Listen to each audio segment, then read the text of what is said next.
Pada kesempatan kali ini saya akan menjelaskan mengenai delinquency itu sendiri. Delinquency atau delinquency berasal dari bahasa Latin yaitu delinquere yang diartikan dengan terabaikan, mengabaikannya kemudian diperluas menjadi jahat, antisosial, kriminal, pelanggaran aturan, perbuatan ribut, pengacau, penteror, dan tidak dapat diatur. Selanjutnya ada delinquency menurut ahli. Furman menyebutkan bahwa delinquen pada remaja adalah suatu tindakan anak muda yang dapat merusak dan mengganggu baik terhadap diri sendiri maupun orang lain. Sandstrom juga menambahkan delinquen pada remaja sebagai kumpulan dari berbagai perilaku, dari perilaku yang tidak dapat diterima secara sosial sampai tindakan kriminal. Menurut Undang-Undang Sistem Peradilan Pidana Anak, pengertian anak yang dimasukkan dalam Sistem Peradilan Pidana Anak adalah anak yang telah berumur 12 tahun tetapi usianya belum berumur 18 tahun. Maka anak yang dapat dikenakan pidana adalah anak berumur 14 tahun sampai 18 tahun. Kenapa demikian? Pasal 69 ayat 2 menjelaskan anak yang berusia di bawah 14 tahun hanya dikenakan tindakan seperti dikembalikan ke orang tua atau mengikuti program pembinaan di instansi pemerintah atau LPKS. Pasal 20 menjelaskan dalam hal tindak pidana dilakukan oleh anak sebelum genap berumur 18 tahun dan diajukan ke sidang pengadilan setelah anak yang bersangkutan melampaui batas umur 18 tahun tetapi belum mencapai umur 21 tahun, anak tetap diajukan ke sidang anak. Ini maksudnya gimana? Jadi dalam contoh, misal terjadi tindakan pidana anak, dia itu umurnya masih sekitar 17 tahun atau hampir mau ke umur 18 tahun. Namun pas masuk ke sidang, umur dia tuh udah lewat dari 18 tahun. Namun di dalam pasal ini menyebutkan bahwa selama belum mencapai umur 21 tahun, anak tetap diajukan ke sidang anak. Terdapat faktor-faktor yang mendukung terjadinya delinquency. Menurut Graham, bahwa faktor penyebab terjadinya delinquency pada remaja yaitu ada dua. Yang pertama ada faktor lingkungan yang meliputi kemiskinan di kota-kota besar, gangguan lingkungan, migrasi, faktor sekolah, keluarga broken home, atau gangguan dalam pengasuhan keluarga. Yang kedua, ada faktor pribadi yang meliputi dari faktor bakat, yaitu apabila anak yang punya bakat tetapi tidak tersalurkan dengan baik akan dapat mengakibatkan si anak itu frustasi dan mengalami tekanan batin yang pada gilirannya akan menyebabkan terjadinya perilaku menyimpang. Yang kedua ada cacat tubuh. Menurut Sunarwiyati, perilaku delinquency bisa dikelompokkan menjadi 3 kategori. Yang pertama ada kenakalan biasa, kenakalan pelanggaran dan kejahatan, dan yang ketiga ada kenakalan khusus. Kenakalan biasa yang dimaksud ini adalah perilaku yang dilakukan oleh kebanyakan remaja tetapi tidak sampai melanggar hukum pidana berat, misalnya membolos sekolah, adu mulut, membantah orang tua, dan menyontek. Yang kedua ada kenakalan yang menjurus pada perilaku pelanggaran dan kejahatan, misalnya balapan liar, mencuri, dan perjudian. Yang ketiga ada kenakalan khusus, yaitu perilaku yang melanggar hukum pidana berat, merugikan orang lain, dan bisa menimbulkan keresahan di tengah masyarakat. Misalnya pemerkosaan, penyalahgunaan narkoba, seks bebas, penganiayaan, dan pembunuhan. Menurut pasal 37 Konvensi Hak Hak Anak dari Resolusi Perserikatan Bangsa-Bangsa memuat prinsip-prinsip tentang perlindungan hukum terhadap anak yang merupakan hak setiap anak dalam menghadapi pemeriksaan pidana. Yang pertama, seorang anak tidak akan dikenakan penyiksaan atau tindakan lainnya yang kejam. Yang kedua, tidak akan dipidana mati maupun pidana penjara kepada yang usia di bawah 18 tahun. 3. Tidak seorang pun yang dapat dirampas kemerdekaannya secara melawan hukum. 4. Penahanan dan pidana hanya digunakan dengan waktu yang singkat. 5. Setiap anak yang dirampas kemerdekaannya akan diperlakukan manusiawi sesuai martabatnya. 6. Anak yang dirampas kemerdekaannya akan dipisahkan dari orang dewasa dan berhak berhubungan dengan keluarganya. Dan yang ketujuh, setiap anak yang dirampas kemerdekaannya berhak memperoleh bantuan hukum. Pasal 3. Setiap anak dalam proses peradilan pidana berhak A. Diperlakukan secara manusiawi dengan memperhatikan kebutuhan sesuai umurnya. B. Dipisahkan dari orang dewasa. C. Memperoleh bantuan hukum dan bantuan lain secara efektif. D. Melakukan kegiatan rekreasional. C. Bebas dari penyiksaan, penghukuman, atau perlakuan lain yang kejam. F. Tidak dijatuhi pidana mati atau pidana seumur hidup. G. Tidak ditangkap, ditahan, atau dipenjara, kecuali sebagai upaya terakhir. I. Tidak dipublikasikan identitasnya. J. Memperoleh pendampingan orang tua atau wali. K. Memperoleh advokasi sosial. L. Memperoleh kehidupan pribadi. M. Memperoleh aksesibilitas terutama bagi anak cacat. N. Memperoleh pendidikan. O. Memperoleh pelayanan kesehatan. Dan P. Memperoleh hak lain sesuai dengan ketentuan peraturan perundang-undangan. Pasal 4. 1. Anak yang sedang menjalani masa pidana berhak A. Mendapatkan pengurangan masa pidana. B. Memperoleh asimilasi. C. Memperoleh cuti mengunjungi keluarga. D. Memperoleh pembebasan bersyarat. D. Memperoleh cuti menjelang bebas. F. Memperoleh cuti bersyarat. Dan G. Memperoleh hak lain sesuai dengan ketentuan peraturan perundang-undangan. 2. Hak sebagaimana dimaksud pada ayat 1 diberikan kepada anak yang memenuhi persyaratan sebagaimana diatur dalam ketentuan peraturan perundang-undangan. Undang-Undang Nomor 11 Tahun 2012 tentang Sistem Peradilan Pidana Anak. Undang-Undang Sistem Peradilan Pidana Anak ini merupakan pengganti dari Undang-Undang Nomor 3 Tahun 1997 tentang Pengadilan Anak, dan terdapat prosedur pengadilan terhadap anak antara lain sebagai berikut. 1. Dalam hal anak melakukan tindak pidana sebelum berumur 18 tahun dan diajukan ke sidang pengadilan setelah anak yang bersangkutan melampaui batas umur tersebut, tetapi belum mencapai umur 21 tahun tetap diajukan ke sidang anak. 2. Hakim yang mengadili perkara anak adalah hakim yang ditetapkan berdasarkan surat keputusan Ketua Mahkamah Agung atas Ketua Pengadilan Negeri yang bersangkutan melalui Ketua Pengadilan Tinggi. 3. Dalam hal belum ada hakim anak, maka Ketua Pengadilan dapat menunjuk hakim anak dengan memperhatikan ketentuan pasal 10 Undang-Undang Nomor 3 Tahun 1997 dengan ketentuan yang bersangkutan segera diusulkan sebagai hakim anak. 4. Hakim anak memeriksa dan mengadili perkara anak dengan hakim tunggal, dan dalam hal tertentu, Ketua Pengadilan Negeri dapat menunjuk hakim majelis. Yang dimaksud hal tertentu adalah apabila ancaman pidana atas tindak pidana yang dilakukan anak yang bersangkutan dari 5 tahun dan sulit pembuktiannya. 5. Dalam hal anak melakukan tindak pidana bersama-sama dengan orang dewasa atau anggota TNI, maka anak yang bersangkutan diajukan ke sidang anak, sedangkan orang dewasa atau anggota TNI diajukan ke sidang yang bersangkutan. 6. Dalam hal anak melakukan tindak pidana hak asasi manusia berat diajukan ke sidang anak. 7. Acara persidangan anak dilakukan sebagai berikut. A. Persidangan dilakukan secara tertutup. B. Hakim penuntut umum dan penasihat hukum terdakwa tidak menggunakan toga. C. Sebelum sidang dibuka, hakim memerintahkan agar pembimbing kemasyarakatan menyampaikan laporan hasil penelitian kemasyarakatan mengenai hak yang bersangkutan. D. Selama dalam persidangan, terdakwa wajib didampingi oleh orang tua, wali atau orang tua asuh, penasihat hukum, dan pembimbing kemasyarakatan. E. Pada waktu memeriksa saksi, hakim dapat memerintahkan agar terdakwa dibawa keluar ruang sidang, akan tetapi orang tua, penasihat hukum, dan pembimbing kemasyarakatan tetap hadir. F. Dalam persidangan, terdakwa anak dan saksi korban anak juga didampingi oleh petugas pendamping atas izin hakim atau majelis hakim. G. Putusan wajib diucapkan dalam sidang terbuka untuk umum. 8. Penahanan.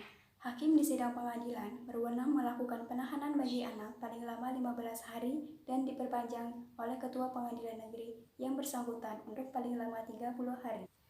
Penahanan dilakukan setelah dengan sungguh-sungguh mempertimbangkan kepentingan anak atau kepentingan masyarakat.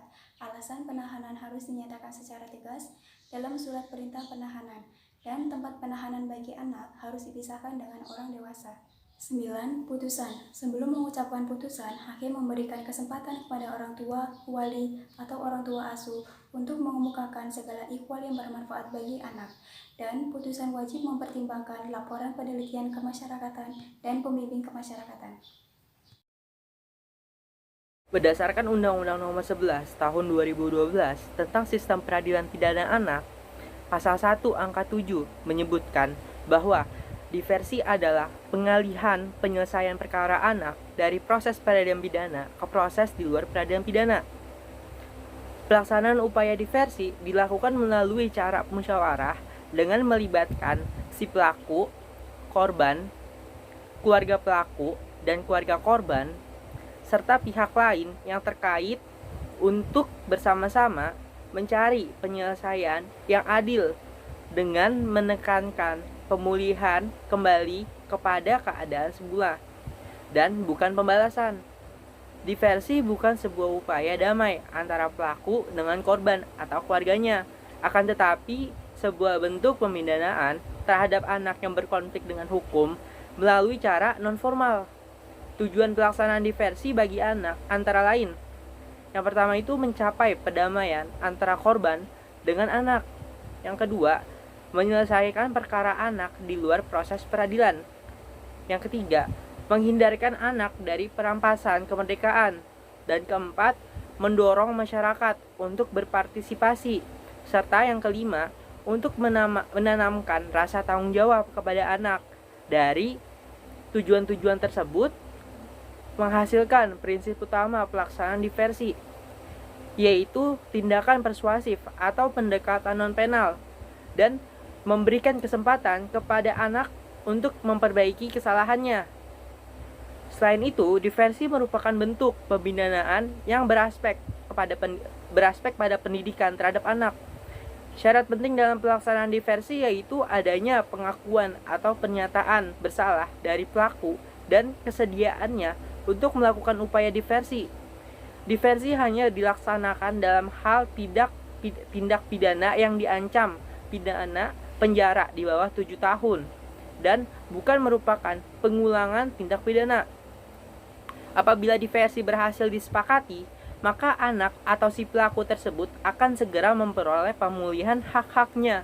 Sebaliknya, jika belum berhasil, diversi akan dilanjutkan di tingkat penyelidikan.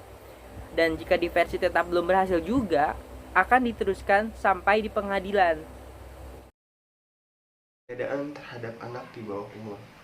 Pasal 45 KUHP menyatakan bahwa dalam menuntut orang yang belum cukup umur karena melakukan perbuatan sebelum umur 16 tahun, hakim dapat menentukan memerintahkan supaya yang bersalah dikembalikan kepada orang tua, walinya, atau pemeliharanya, tanpa pidana apapun. Atau memerintahkan supaya yang bersalah diserahkan kepada pemerintah tanpa pidana apapun, yaitu jika perbuatan merupakan kejahatan atau salah satu pelanggaran tersebut. Pasal 489, 490, 492, 496, 497, 503, 505, 514, 517, 519, 528, 532, 536, dan 540, serta belum lewat 2 tahun sejak dinyatakan salah satu pelanggaran tersebut di atas dan putusannya menjadi tetap atau menjatuhkan pidana. Dari ketentuan tersebut berarti seseorang yang umurnya telah lebih dari 16 tahun, maka ia dapat dikenakan sanksi sesuai dengan ketentuan pidana yang berlaku bagi orang dewasa. Sementara dalam pasal 47 KUHP, ancaman pidana bagi anak yang belum berumur 16 tahun dapat berupa jika hakim menyatukan pidana, maka maksimum pidana pokok terhadap perbuatan pidananya dikurangi sepertiga. Jika perbuatan merupakan kejahatan yang diancam dengan pidana mati atau pidana seumur hidup, maka dijatuhkan pidana paling lama 15 tahun. Pidana tambahan yang tersebut dalam pasal 10 sub B nomor 1 dan 3 tidak dapat dijatuhkan terhadap anak nakal yang berumur 12 tahun. Melakukan tindak pidana sebagaimana yang dimaksud pasal 1 angka 2 huruf A Undang-Undang nomor 3 tahun 1997 yang diancam dengan hukuman mati atau seumur hidup. Undang-Undang nomor 3 tahun 1997 tentang pengadilan anak tidak mengikuti ketentuan pidana pada pasal 10 KUHP dan membuat sanksinya secara tersendiri.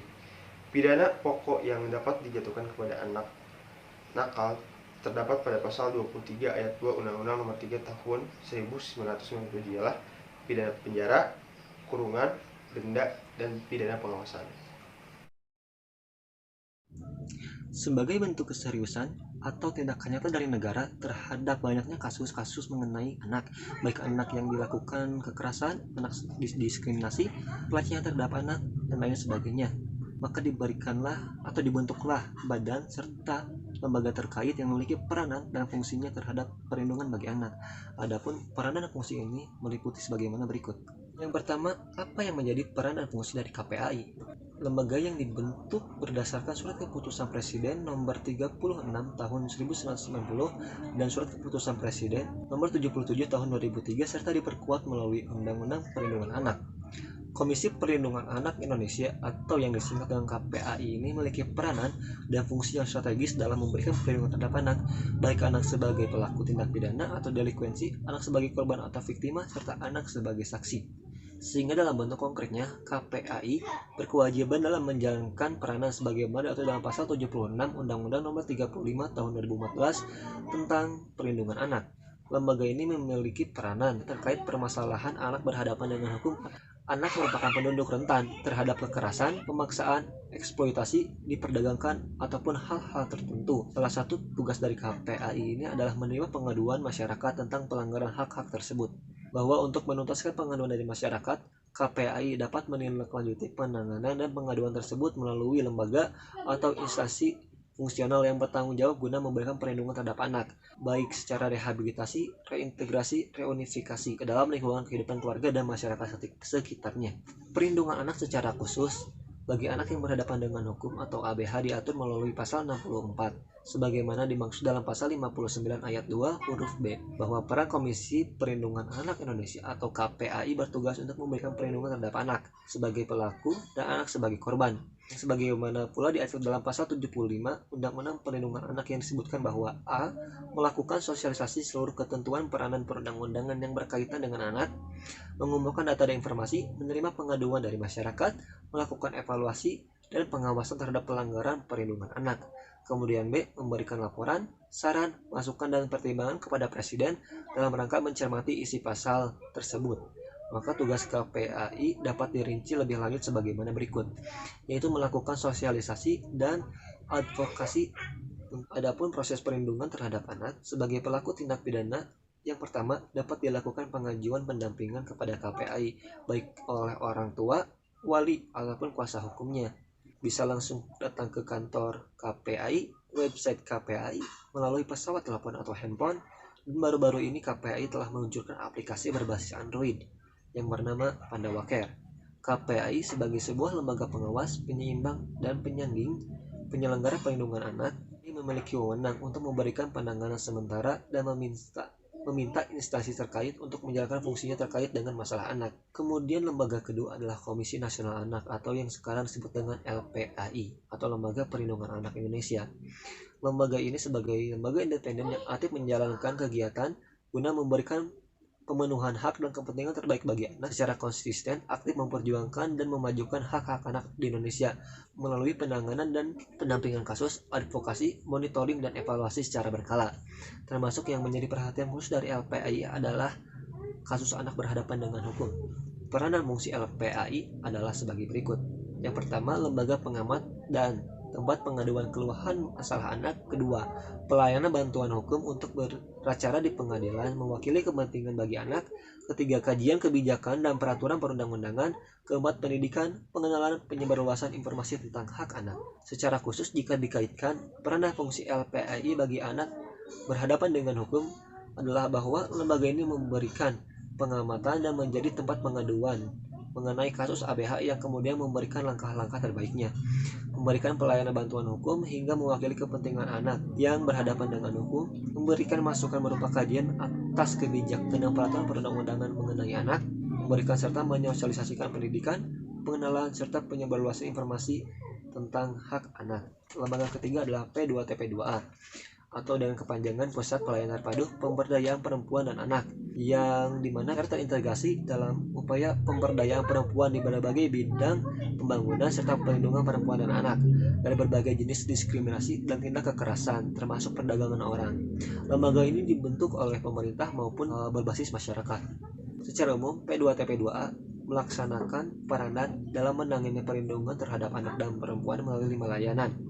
yaitu pengaduan, medis, rehabilitasi, penegakan bantuan hukum, serta pemulangan dan reintegrasi sosial.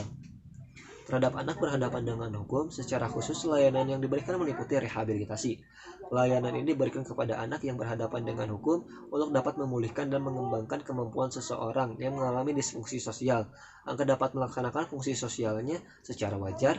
Layanan ini seperti pemberian konsultasi secara psikis, penguatan mental spiritual, dan konseling lanjutan.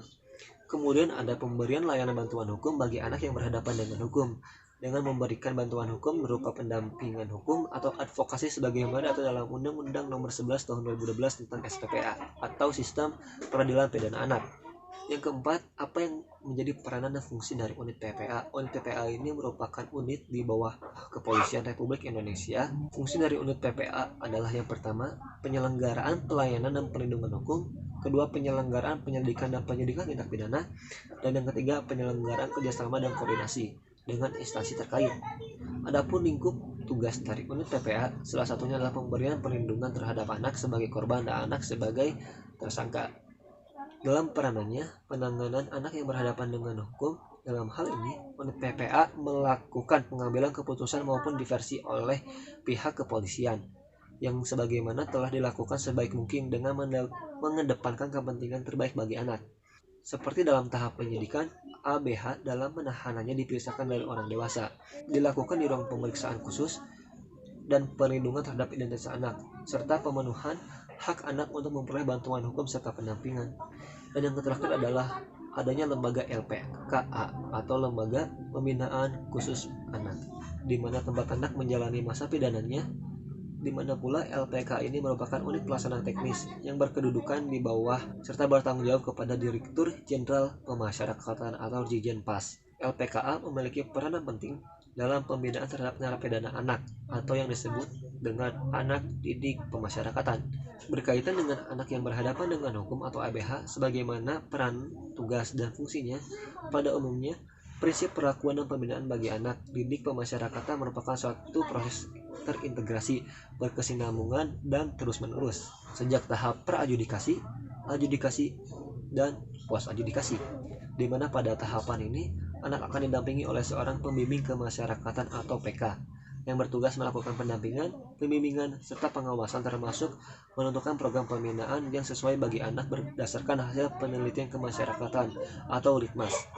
Walaupun menjalani masa pidana, tentu seorang anak masih memiliki hak-haknya yang wajib didapatkan sebagaimana amanat pasal 4 ayat 1 Undang-Undang Nomor 11 Tahun 2012.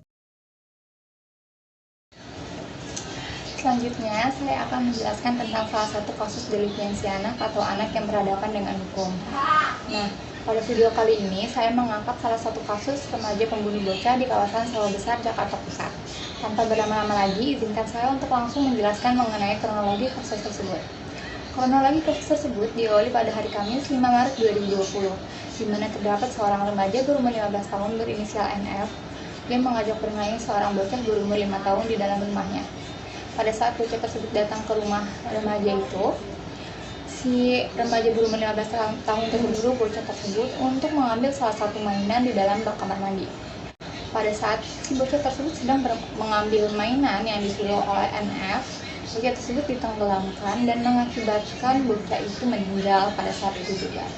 Nah, saat si NF tahu bahwa bocah tersebut telah meninggal, jasad dari bocah tersebut ditempatkan atau ditaruh di sebuah lemari kayu di dalam kamar remaja tersebut dan diletakkan selama seharian atau semalaman.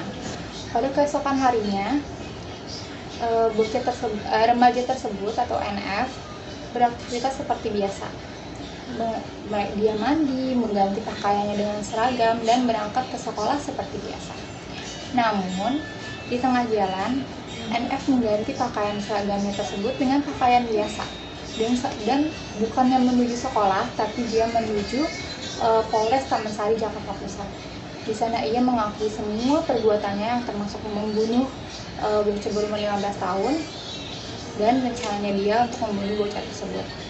Sontak saat ia menceritakan semua ceritanya dia, polisi di situ kaget dan langsung mengecek ke TKP. Dan benar saja di rumah remaja tersebut ditemukan jasad seorang anak kecil berumur 5 tahun yang telah meninggal. Sekarang kita masuk ke tahap penyidikan dan penyelidikan. Dikarenakan umur NF yang berumur 15 tahun, di mana umur 15 tahun tersebut masih dikategorikan sebagai anak, jadi sistem peradilan atau pengadilan serta penyidikan dan penyelidikan yang dilakukan oleh aparat penegak hukum terhadap NF menggunakan sistem peradilan pidana anak sesuai dengan Undang-Undang Nomor 11 Tahun 2012. Nah, pada saat penyidikan dan penyelidikan, NF didampingi oleh sukarelawan dari pekerja sosial, yang dimana mereka menjalin hubungan yang baik, yang harmonis dalam pendampingan tersebut. NF bersifat sangat kooperatif dan sangat mau bekerja sama. Nah, karena kedekatan yang terjalin antara NF dan si pekerja sosial tersebut, akhirnya NF menceritakan tentang semua yang dialami ke pekerja sosial tersebut. Hingga akhirnya diketahui bahwa NF sedang mengandung yang kandungannya itu berumur 14 minggu. Yang pelakunya itu tidak lain tidak bukan adalah 2 orang pamannya dan 1 orang kekasihnya. Yang diketahui bahwa kekasihnya ini berumur 20 tahunan, yang seorang mahasiswa di salah satu universitas di Jakarta. Dalam SPPA atau Sistem Peradilan Pidana Anak juga terdapat asas yang terbaik untuk anak. Nah, dalam hal kasus ini, identitas mengenai anak ini sangat-sangat dirahasiakan. Kenapa dirahasiakan? Karena ini untuk menunjang masa depan si NF tersebut agar dia bisa memulai kembali hidupnya dia seperti semula tanpa adanya stigma-stigma dari masyarakat mengenai dia seorang pembunuh sebelumnya. Karena masyarakat juga nggak tahu nih mengenai identitas asli dari NF tersebut karena identitas tersebut dirahasiakan. Nah, akhirnya NF ini dikenakan sanksi pidana berupa penjara selama 2 tahun di LPSK Handayani. Kalau kita mengacu kepada sistem peradilan pidana anak, pengenaan pidana kepada anak-anak dan dewasa itu sangatlah berbeda, dimana kalau untuk dewasa kita dikenakan 1 atau sesuai dengan KUHP atau undang-undang yang di dalamnya. Nah, kalau untuk anak ini kita dikenakan setengah dari yang telah diatur dalam undang-undang tersebut. Sekarang kita masuk mengenai faktor delinkuensi anak, atau dalam hal ini faktor NF melakukan pembunuhannya terhadap bocah berumur 5 tahun tersebut. Nah, dari keterangan yang didapat oleh pekerja sosial yang mendampingi NF tersebut bahwa ia telah hamil berumur 14 minggu, ternyata lain sebagai pelaku pembunuhan, NF juga merupakan sebagai korban dari pelecehan seksual yang dilakukan oleh 2 orang pamannya dan 1 pacarnya itu. Nah, bahkan NF mengaku pada saat ia menenggelamkan seorang bocah tersebut, ia terbayang-bayang akan raut wajah dari orang yang telah melakukan pelecehan seksual kepadanya. Bahkan ia sampai mempunyai dendam yang teramat besar dan kebencian yang teramat besar pada orang tersebut. Itu yang mengakibatkan ia melakukan hal yang tidak wajar dilakukan oleh anak yang berumur 15 tahun tersebut. Dapat 3 faktor yang anak melakukan perbuatan-perbuatan yang tidak seharusnya ia lakukan, atau dalam hal ini melanggar ketentuan peraturan, yaitu ada faktor keluarga, faktor lingkungan, dan yang ketiga adalah faktor gabungan dari faktor keluarga dan lingkungan tersebut. Saya lihat dalam kasus ini NF merupakan korban dari faktor keluarganya, di mana seharusnya rumah ini untuk anak adalah sebuah tempat ternyaman, teraman untuk anak. Tapi di dalam rumah NF dia tidak menemukan kata aman dan nyaman tersebut, yang ada dia malah menemukan suatu ketakutan, yang dimana ketakutan akan dilecehkan kembali oleh paman-pamannya dia, sehingga itu juga menyebabkan terganggunya psikologis dan mental dari NF tersebut. Dari faktor keluarga, tidak menutup kemungkinan juga NF melakukan perbuatannya itu dikarenakan faktor lingkungan. Karena dalam tahap penyidikan dan penyelidikan ditemukan di dalam kamar NF atau di dalam kamar yang terdapat lemari yang di dalamnya tempat NF menyembunyikan jasad seorang bocah tersebut, ditemukan gambar-gambar yang tidak seharusnya digambar oleh remaja berumur 15 tahun. Nah, gambar-gambar tersebut yaitu berupa dan NF mengaku mendapat menggambar hal-hal tersebut terinspirasi dari tontonan-tontonan yang ia tonton. Nah, ibu-ibu dan bapak-bapak dalam hal menonton film, tolong diawasi anak-anaknya ya, agar tontonannya sesuai dengan umur mereka dan hal-hal yang mereka tonton itu tidak berpengaruh ke imajinasi mereka. Nah, karena diketahui bahwa NF ini mempunyai keahlian yang cukup handal dalam hal menggambar, dalam saat masuk ke LPSK ini, NF dilakukan pembimbingan berupa bimbingan keterampilan dalam hal menggambarnya, karena diketahui bahwa NF ini pandai untuk menggambar dan ingin dikembangkan lebih lanjut mengenai gambarnya tersebut. Nah, sekarang saya akan masuk mengenai kesimpulan atau saran terhadap kasus yang telah saya jelaskan tersebut. Kepada ibu-ibu dan bapak-bapak yang mempunyai anak yang masih di bawah umur, diharap untuk memperhatikan dan melihat mengenai kegiatan mereka. Lebih perhatianlah sebenarnya kepada apa yang mereka kerjakan dan apa yang mereka lakukan. Jangan hanya sibuk mencari uang, tapi perhatikan juga mengenai perkembangan dan mental dari si anak. Apakah anak tersebut bahagia, ataukah anak tersebut merasa terancam.